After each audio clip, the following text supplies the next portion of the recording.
салому дуруди бепоён ба кулли мухлисони барномаи дар шабакаҳои иҷтимоӣ. Фирдавси хурсанд топ хабарҳои варзиширо мегӯяд. Рафтем. Лионел Месси миёни се бошгоҳи аз сакли таи ҷаҳон қарор гирифтааст. Ал-Ҳилол аз Арабистони Саудӣ бо маблағи ҳангуфт, Интер Майами аз Иёлоти Муттаҳидаи Амрико бо пешниҳоди олӣ ва Барселона бо маблағи ба қавле чойпулӣ, вале пушти ин маблағ таърих, садоқат, вафодорӣ ва мухлисони бешуморе ки дуруст карда гӯем Мессиро лозим шавад падар мегӯянд истодааст. шумо кадомашро интихоб мекардед? Масалан, Ал-Ҳилол он маблағеро медиҳад ки Месси агар 20 соли дигар дар Барса бозӣ кунад, он маблағро кор карда наметавонад. Ҳарчанд Месси баргашти худро ба Барселона ба қавле варианти рақами 3 мондааст, аммо ба иттилои инсайдерҳо дар ин миён 7 нафаре ки барои баргашти Месси нақши калидӣ бозӣ мекунад. яъне Месси ҳатман гапи ӯро гӯш мекунад. ба гуфтаи рӯзноманигори машҳур Жерар Ромеро, ҳамсари худи Лионел Месси, Антонелло Ракуццо ягона нафаре аст ки Мессиро барои баргашт ба Каталония мутмаин карда метавонад ва ҳатто гуфта мешавад ки дар бораи афзалиятҳои ӯ қарор қабул кардааст. рӯзноманигори испанӣ иддао дорад ки Антонелло Ракуццо дар бозгашти шавҳараш ба Барселона нақши калидӣ дорад. ин фаҳмо аст, зеро солҳои тӯлонӣ оилаи онҳо дар зери офтоби дурахшони каталонӣ зиндагӣ мекарданд ва ӯ мехоҳад ки ҳама чиз аз нав дар Барселона шурӯъ шавад. кайҳо боз маълум буд ки дар фурсати аввал Месси ҳар вақте холӣ мешавад, зуд ба Каталония бармегардад ва бо аҳли оилааш дар шаҳри дӯстдоштааш вақт мегузаронад. дар моҳи апрел рӯзноманигор Адриан Санчес изҳор дошт ки Месси ва ҳамсараш аллакай фарзандони худро дар яке аз мактабҳои Барселона номнавис карданд. имрӯз гӯё Барса барои нақшаи иқтисодии худ тасдиқи Ла Лигаро гирифтааст ва пас аз он ки Лапорта дар хонаи худ бо Хорхе Месси, падари Лео Месси мулоқот анҷом дод, Жерар Ромеро мутмаин аст ки эҳтимоли бозгашти аргентинӣ боз якбора афзоиш ёфтааст. ҳамчунин дар ин баробар хабарҳо нашр шуд ки ҳангоми дар Париж будан яке аз писарони Месси вазъи саломатиаш нохуб буд ва ин чиз анқариб таи 2 сол идома мекунад. аз ин рӯ Антонелло аллакай дар ин маврид бо Месси гуфтугӯ дошт ва эҳтимол меравад ки Месси миёни пешниҳодҳои ба истилоҳ гигант баргашт ба Барсаро интихоб кунад. ана акнун ҳамин трансфер муайян мекунад ки Месси занкалон аст ё не.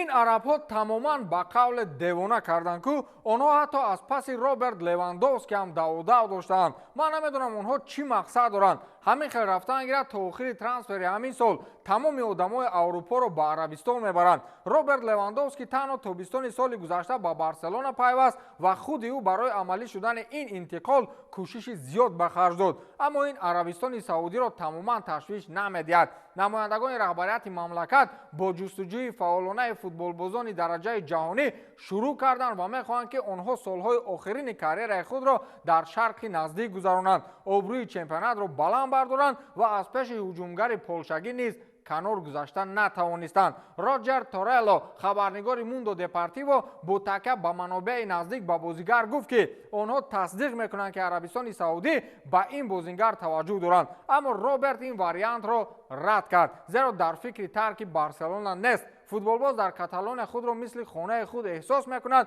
ва аҳлу оилаи ӯ низ ба ин чиз зид нестанд. аз ин рӯ ҳоло андешаи тарк намудани Барселонаро надорад ва мехоҳад карьераи футболии худро дар ин бошгоҳ идома диҳад. Шей Лугаси, раҳбари Барса Таймс, тасдиқ кард ки Левандовски хостори гӯш кардани Арабистони Саудиро надорад ва ба таври 100% ба мавсими оянда дар Барселона омодагӣ мебинад. албатта Роберт 34 сола аст ва шояд ки ба ҳамин омил ба қавле бародарҳои шикорчиёни Арабистони Саудӣ афтод, аммо ӯ возеҳ нияти анҷоми карьераи худро дар Аврупо надорад. Левандовски нав ҷои худро ёфт. боз ба тақдираш Карим Бензема аз Ла Лига рафт ки минбаъд худаш шоҳу табаш вазир аст. ба фикрам шабу рӯз дуо мекунад ки Месси ба Барса бар нагардад.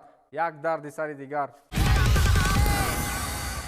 имрӯз дастаҳои Барса ва Висел Кобе бозии дӯстона баргузор карданд. гап сари ин аст ки яке аз легендаҳои бошгоҳи Барселона, Андрес Иньеста, ки ҳоло дар дастаи Висел Кобеи ҷопон бозӣ мекунад, охирин бозии худро маҳз муқобили бошгоҳи дӯстдоштаи худ Барселона барпо кард. аз ину чанде пеш Барса бо Висел Кобе пешниҳод кард ки Иньеста ба хотири мухлисони Барса ва ҳамчунин мухлисони Висел Кобе як қисм бо пираҳани ин даста ва қисми дуюм бо пираҳани дигар даста рақобат намояд. چون این آخرین جلوه های فوتبالباز است و بگذار در آخرین بازیش هم مخلصان و هم خودی او حلاوت ببرند. باشگاه ژاپنی به این سوال جواب داد، ولی نه به خواست کاتالونیا. ویسل کوبه به اندرس اینیستا اجازت نداد که در بازی دوستانه که امروز برگزار شد لباس بارسلونا را به بر کند. چند وقت پیش معلوم شد که نیلونوری ها کوشش میکنند که با باشگاه ژاپن گفتشنی نمایند تا نیمه‌مدتگر در هر یک دسته یک قسمی بازی کند. خود اینیستا نیز این ایده را خیلی دستگیری میکرد، اما با گفته روزنامه‌نگاری با نفوذ کاتالانی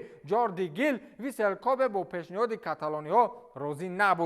آنها میخواهند که فوتبالباز 39 ساله در هیئت تیم ژاپن هر دو قسم را بازی کند، زیرا این واخوری برای فوتبالبازان خیلی مهم است که این در خود مقصدهای تبلیغاتی و مارکتینگی دارد که با این اندیشه مطابقت نخواهد کرد. فوتبالباز افسانه‌ای بارسلونا در ماه ایول رسما کوبه را ترک میکند، اما حالا او شرطنامه دارد، بنابراین باشگاه حق دارد چنین قرار قبول نماید. هنوز معلوم نیست که اندرس در کجا کارش را ادامه میدهد، اما او گفت که حالا آماده نیست بوتسی فوتبالیش را آویزان سازد. به هر حال اگر یک قسم برای دسته ژاپنی و قسم دیگر فوتبالکای بارسلونا را به بر میکرد، با اصطلاح مشهور زوری بد میشد. کم ترک در مورد دسته که یک عمر شاه بود و امروز گدا است نقل میکنیم. در ایتالیا شکستن گردن شاخ به قول پرابلم نبوده است. به یگان جنگ و جنجال زیادتی شرایط فراهم میارند که نمیخواهی. یوونتوس 10 ساله اخیر چمپیون همیشگی ایتالیا بود و برای این سال هم شانسی 100% داشت، اما ایتالیایی‌ها برای همین گیگمونی را برهم دادن چیکار کردند؟ زیر کاسه نیم کاسه را کوفتند، تحقیقات گذراندند و از روی قاعده و عدالت خرابکاری های این دسته را فاش کردند. 2 مرتبه با گرفتن امتیازها این دسته را از موقع های بالایی جدول به پایان بردند. یک بار کردن نشد، این دسته باز به چهارگانه اول رفت و مجبور شدند یک بار دیگر جزا دهند که همینک به مقصد خود رسیدند. دیروز همه اشتراک کنندگان مسابقه های اروپایی از ایتالیا معین کرده شدند. در لیگ چمپیون ها ناپولی، لاتزیو، اینتر و میلان اشتراک میکنند. اتلانتا و روما در لیگ اروپا و دسته یوونتوس بیچاره را اجباراً به لیگ کنفرانسیا ها روان ساختند که دسته تورینی موسم آینده برای اولین بار در لیگ کنفرانسیا بازی میکند. انا همین گونه مشکلی ها را در ایتالیا حل و فصل کردن به قول معمولی مردم 2 کاره 2 است. با همین تمام، تا دیدار نوبتی، خیر.